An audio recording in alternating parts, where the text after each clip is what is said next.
చెప్పారు. ఇప్పుడు కపిల్ గాని మీరు కానీ చేసి చూసినాం, మేము పరిగణలో తీసుకుంటామని చెప్పారు కదా.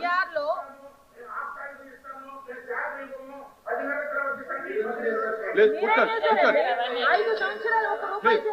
చెప్పారు.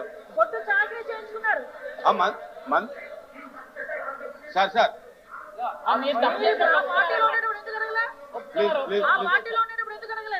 అది కాదు, అందులోనే ఉన్నారు కదా, తప్పు చేసిన గుర్తొచ్చిందా పోలీస్ ఆఫీసర్ అని? ఈ రోజు గుర్తొచ్చిందా పోలీస్ ఆఫీసర్ గారు? కూర్చోండి గారు, కూర్చోండి అధ్యక్ష.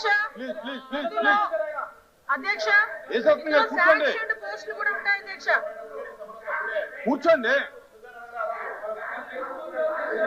Please please please. మంత్రి గారు చెప్తారు, కూర్చోండి కూర్చోండి. యేసరత్నం గారు కూర్చోవాలి, మీరు యేసరత్నం గారు కూర్చోండి. మంత్రి గారు చెప్పండి.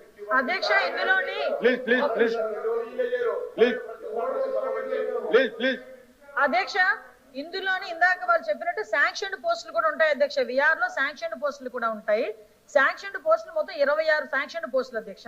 ఆ విఆర్ లో ఉన్న వాళ్ళకి శాలరీ కూడా ఎక్కడ ఆగదు అధ్యక్ష. మామూలుగా శాలరీ మాత్రం వాళ్ళకి పడిపోతుంటుంది. ఓకే, ఇంకా ఏంటంటే డిప్యుటేషన్ వేకెన్సీస్ కూడా లైక్ ఏసీబీ కానీ విజిలెన్స్ కానీ ఎక్స్ట్రా రిక్వెస్ట్ స్పెషల్ సూటబిలిటీ టెస్టులు తీసుకుని అందులో కూడా కొంతమందిని తీసుకుంటాం అధ్యక్ష. ఇందాక సార్ నాకు అర్థం కానిది ఏంటంటే, మీరు వైఎస్ఆర్సీపీకి పార్టీకి సంబంధించిన ఎమ్మెల్సీ లాస్ట్ 5 సంవత్సరాలు మీరు పోలీస్ డిపార్ట్మెంట్ లో ఉన్నారు. పోలీస్ డిపార్ట్మెంట్ లో ఉన్న వాళ్ళకి జీతాలు రావట్లేదు.